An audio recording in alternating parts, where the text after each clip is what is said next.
So the vagus nerve is a bit like the foot brake when you're going down on a big road, a big hill in the car. Financial anxiety is a common one for me.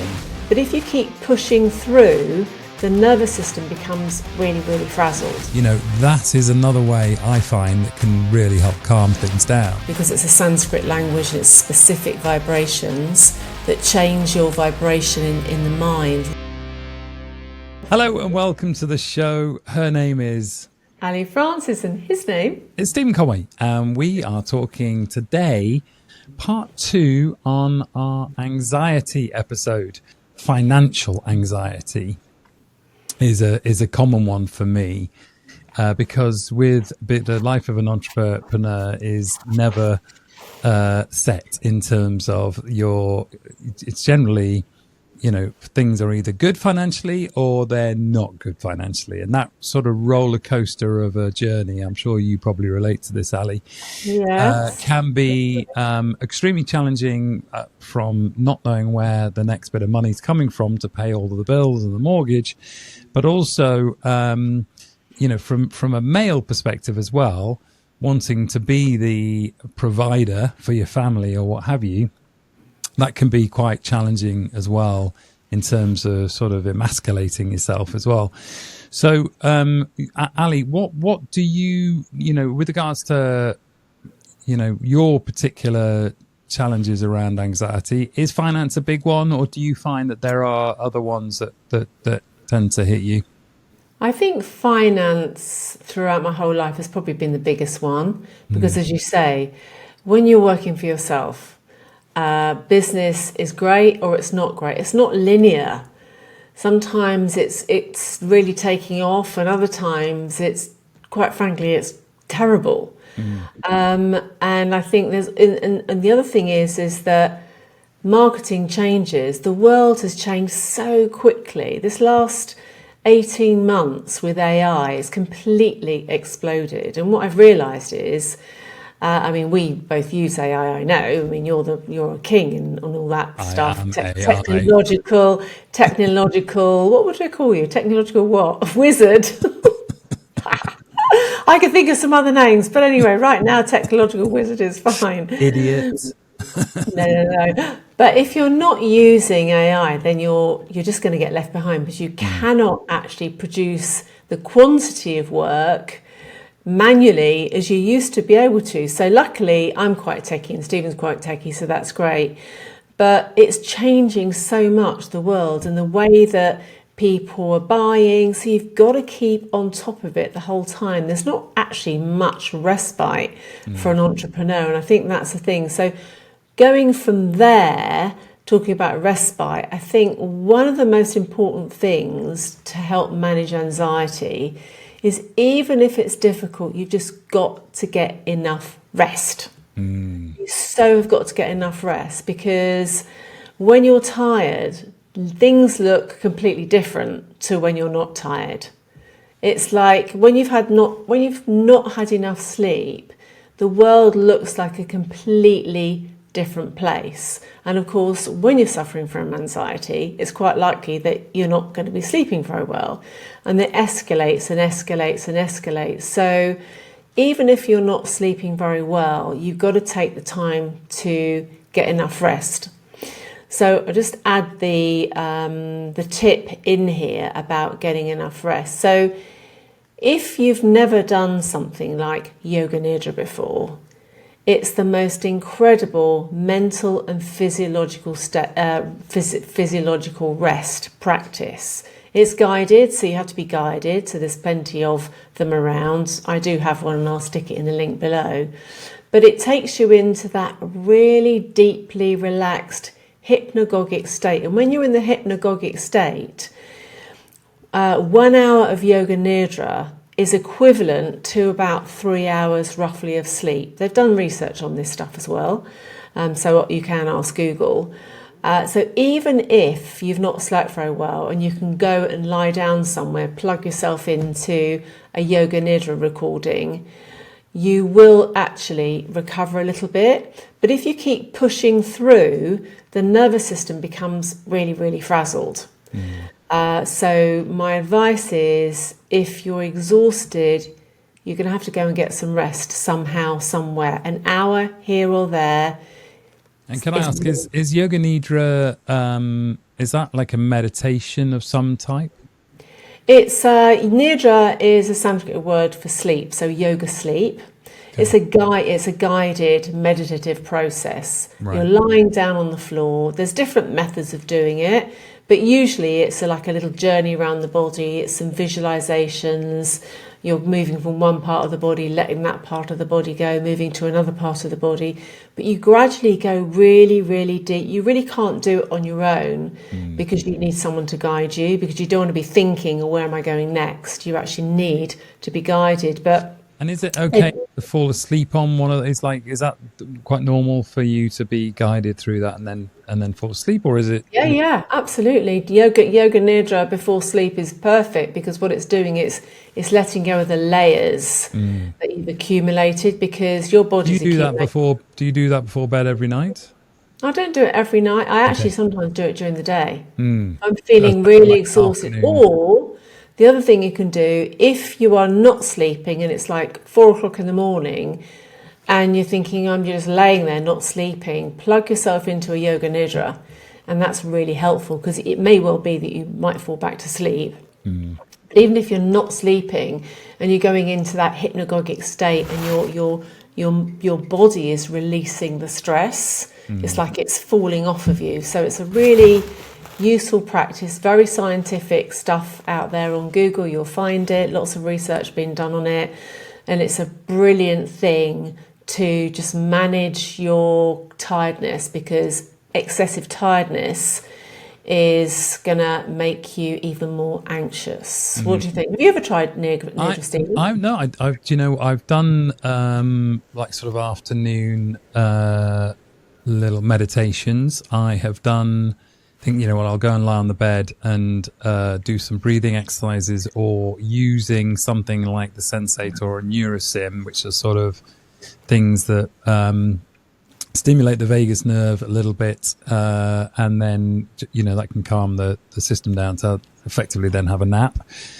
Never done Yoga Nidra, so I'll be looking at your link at the end of this show, because interestingly enough, and I think we're both feeling it today, I hadn't slept very well the night before, because my daughter Lucy was up throughout the night, not very well with flu and being sick. And then last night I did sleep well. However, I'm in that sort of what I call the jet lag stage. Where you go from really bad night's sleep to then a pretty good night's sleep. But I am feel jet lagged as a result. So I'm definitely going to need to do so. I'm going to go on my red light bed this afternoon as well, because I do like that in the afternoon. So I might actually try a Yoga Nidra under the red light bed.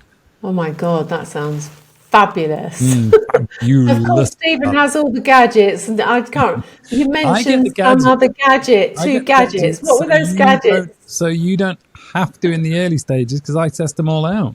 I know, but you mentioned two gadgets. What were they? I would be very wealthy if I just didn't. But what were the two gadgets so you mentioned? The first one is called a Sensate, Sensate, and it's like a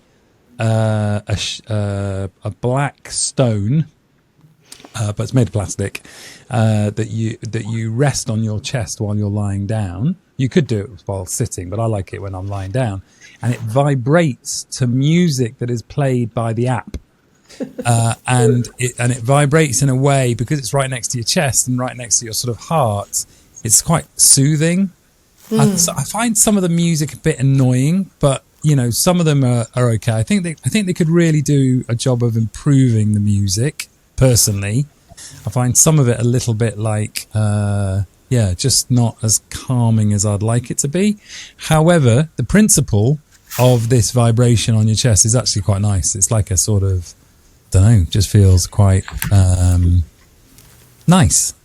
And then the other one, the Neurosim, which is the one that Brian Johnson uses, is you clip it to the earlobe, not earlobe. What's that bit? Let me just show you. It's this bit here. What's that bit? Yeah, it's sort of like I don't know, what is Not that the bit? lobe. It's It's the not the lobe, yeah, it's yeah. that bit, I know, And yeah. you connect it to that, and basically it starts giving these tiny electrical shocks, and you can turn it up to a point where it's very painful. But the idea is you turn it to a point where it's not painful, but you can feel it, and that apparently is training your vagus nerve or training your system to calm down via your vagus nerve. I have no idea what the vagus nerve is, right? But I, like everybody else out there, I have, challenges in life, and I have, as I say, like today I'm feeling really tired, and, it's quite tough to sort of bring yourself to the party. And like, we've got to do this podcast because we've committed that we would do the podcast as many days as we possibly could. But today we're like, well, I'm flagging a little bit. But the point being is you just got to push on through and then go and do the yoga nidra, or go and do something like the sensate, or just doing a little bit of meditation. I find that, meditation is a great way to actually feel quite rested. So just with regard to the vagus nerve, obviously we haven't got time to go into massive detail today, but I like to think of it like the handbrake, or like the foot brake, not the handbrake, the foot brake of a car. So imagine that you're in the car, you're at the top of the hill, and you've got two choices. You either go down like a bat out of hell, or you use your foot brake to manage the speed at which you're going. And the vagus nerve is a bit like that. It's a bit like the brake that just helps you manage the speed, and it keeps you in this nice state, which is called the window of tolerance, which is another story. But this nice state where you're interacting with the world in a connected, calm way.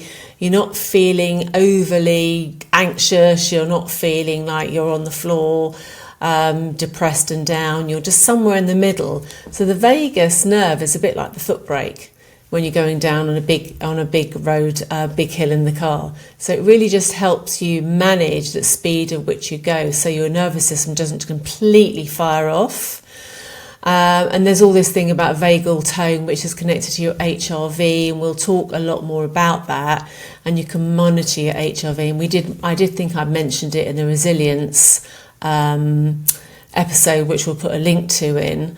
But yeah, the HRV is something that you really want to be looking at, and that relates to your resilience, and your resilience will be completely desecrated by anxiety and by not getting enough rest.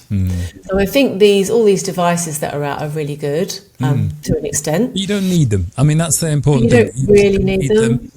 Simply, like one of my other tips would be, doing breathing in, holding your breath, and then breathing out for longer than you breathed in, and doing that on repeat while just either lying or sitting in a chair. That is another way I find that can really help calm things down, especially if you are trying to just do a little bit of a meditation. Just getting yourself that breathing right before you do a meditation, just to calm everything down. And then by doing the meditation, and as simple as just repeating a word over and over again, like thank you, or that would be 2 words, but repeating something over and over again. I did transcendental meditation where I was actually given a mantra, but you don't necessarily need that. You just need to find a word that you really like that you can just repeat over and over again. It might be calm or calming, or you could just have I feel calm. It doesn't have to be 1 word, 2 word, 3 words, just whatever that you would like to repeat, so that you keep focusing on that. And what will happen is that your mind will wander, and the idea is you just keep coming back to that mantra, whether it be I love myself, or I feel calm, or calming, or thank you, or whatever it is that just go, well, I quite like that phrase, and just keep repeating it, and keep coming back to it, and you'll find that eventually what happens is by doing this repetition of coming back to the phrase, you're slowly training your brain to stop firing off and going off into different, anxious thoughts. You're bringing it back away from those. And over time, you eventually find that you are able to focus back on that one phrase more often than not. And then you have this magical moment with meditation. It doesn't happen very often, but where you say you set it, like I would set a timer for 20 minutes. And, with the timer goes off and you think, that was never 20 minutes. You go, that was like a minute and a half, but you feel really refreshed.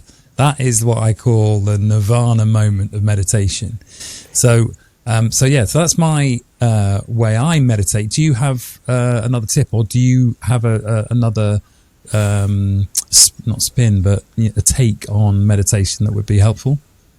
Yeah, I think meditation is a really big subject, and I think we should do a whole show on it. It's too big.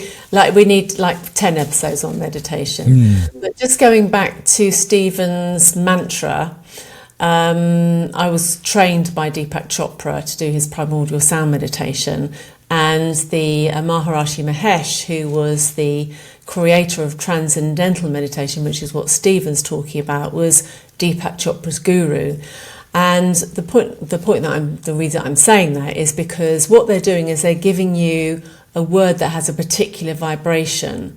So in Ayurveda, what they recommend for any anxiety, mental disturbance or anything like that is actually a mantra, because the mantras have specific vibrations, because it's a Sanskrit language and it's specific vibrations that change your vibration in the mind, rather than you chewing the card with a therapist, not saying it's wrong or right or whatever, just this is the Ayurvedic way that you change your vibration. So if you're repeating a mantra with a particular vibration, it has, apart from the fact you've got something to tie the mind to, it also has a particular vibration. But as I say, that is a massive, massive subject. But on that, one of the easiest things you can do is you can hum like a bumblebee. Ah, the bumble breath. Yeah, the bumblebee breath. So basically what that is you inhale and then you exhale with the sound of the bumblebee. So it's like this. And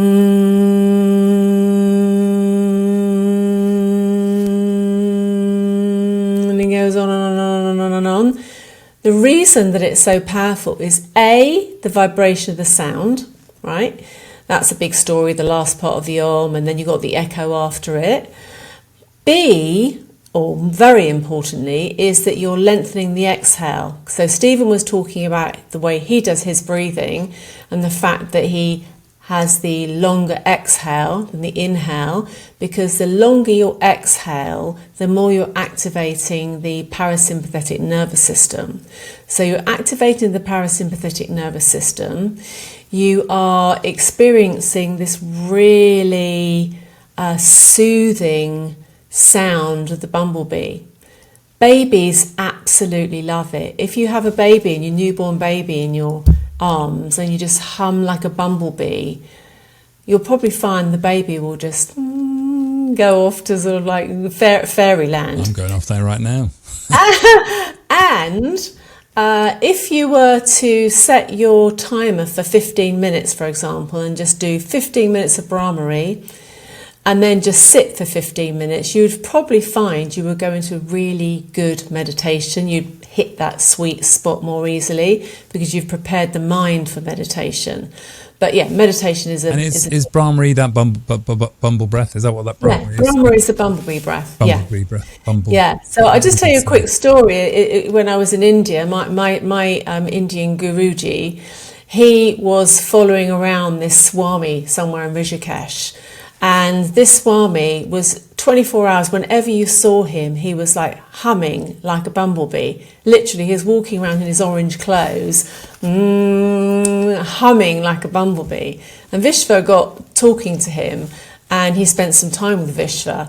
And this is my teacher, and he's very, very, very in love with Brahmari, and of course we are all of his, students. We're all in love with Brahmari because we've experienced the effect of it. It is so powerful. Amazing. So preparation for meditation, Brahmari breath is perfect. It's simple. You don't need to learn anything. It's just you hum like a bumblebee.